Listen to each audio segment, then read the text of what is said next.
No one has ever been able to prove the existence of ghosts, yet they occupy a big part of our culture. There are many spooky stories of unexplained things happening that could back up their existence.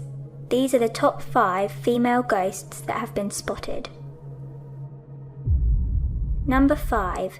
The Bell Witch. This tale has been recited for many years by the elders of the town of Adams. The story centres around John Bell Sr., a farmer living with his family in Adams in the 80s. It is told that the family were cursed in 1817 by a witch who was suspected to be a lady named Kate Baggs.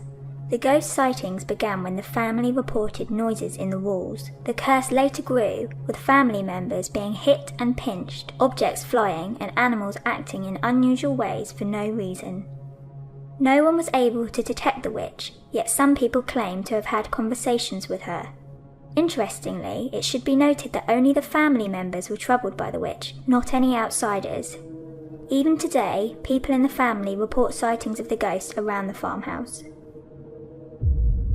Number 4. Tony Jo Henry. Annie Beatrice McQuiston, better known as Tony Jo Henry, was born in 1916. Her husband was serving a 50-year murder sentence in Huntsville Prison when Tony Jo and her accomplice Harold Archie Burks devised a plan to break her husband out of jail. To achieve the jailbreak, Tony Jo and Harold planned to rob a bank to secure the necessary money. They hitched a ride with a helpful stranger named Joseph P. Calloway, who was unaware of their plan.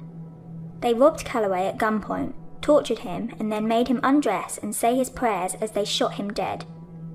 Tony Jo was convicted of murder and sentenced to death.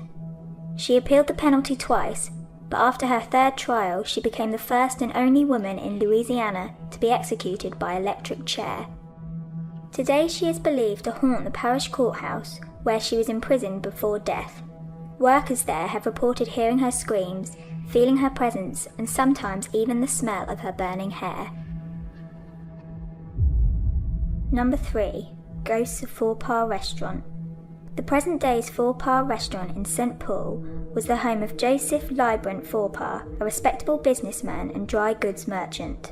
It is supposed that he hired a maid named Molly in 1880 to take care of the mansion, and soon began a love affair with her. The affair ended when Joseph's wife caught them making love. Soon, Molly discovered that she was pregnant, and in the depression she hung herself from the 3rd floor chandelier and died in the mansion. Joseph then left the house and flew to Europe with his family. Apparently, he returned to the house later and killed himself with a gunshot on the ground floor. Now, the restaurant is considered to be haunted by the ghosts of lovers. Many servers have claimed to see a pretty dark-haired girl roaming the halls. She is also known to be seen at large parties held in the dining room. A photograph captured at a wedding party shows a ghostly hand near the bride, which is believed to be Joseph's hand. Number 2. Resurrection Mary. Resurrection Mary is the best-known ghost story in the Chicago area. The story says that Mary spent an evening dancing with her boyfriend at the O. Henry Ballroom. They got into an argument and Mary stormed out. She left the ballroom and started walking up Archer Avenue. She had not travelled a huge distance when she was struck by a hit-and-run driver who fled the scene, leaving Mary to die.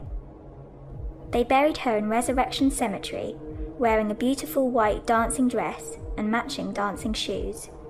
On the road where Resurrection Cemetery is situated, a beautiful blonde-haired, blue-eyed young woman can sometimes be seen with her thumb in the air, trying to hitch a ride.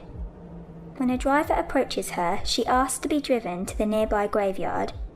When they reach the cemetery, she vanishes. Number 1. Chloe of Myrtle's Plantation. Myrtle's Plantation in Louisiana is considered to be one of the most haunted homes in America. Records count almost 12 ghosts that are permanent residents of the plantation. Of these ghosts, the most famous is Chloe. The story dates back to the 1800s, when the plantation was owned and managed by Judge Clark Woodruff, along with his wife Sarah Matilda. Chloe was a slave of the Woodruffs at the time. Clark Woodruff was considered to be a womanizer, and Chloe became his mistress. However, Chloe was not satisfied with being the judge's mistress, but she disliked being a slave even more. She soon found that Clark was getting tired of her, and afraid of being sent back to the fields, she started eavesdropping on family conversations. On one such day, the judge caught her listening, and in his anger he cut off one of her ears. From then on, she wore a green turban to hide the wound. With the intention of revenge, she baked a birthday cake with some poison in it, and caused the death of Sarah and both of her daughters. Found guilty of murder, Chloe was hung from a tree and then thrown into the river by her fellow slaves. Now she is usually found roaming within the plantation, wearing a green turban and searching for someone. In addition to this, there is a mirror in the hallway which sometimes shows tiny fingerprints and images of some small children. Perhaps this is the children that Chloe murdered.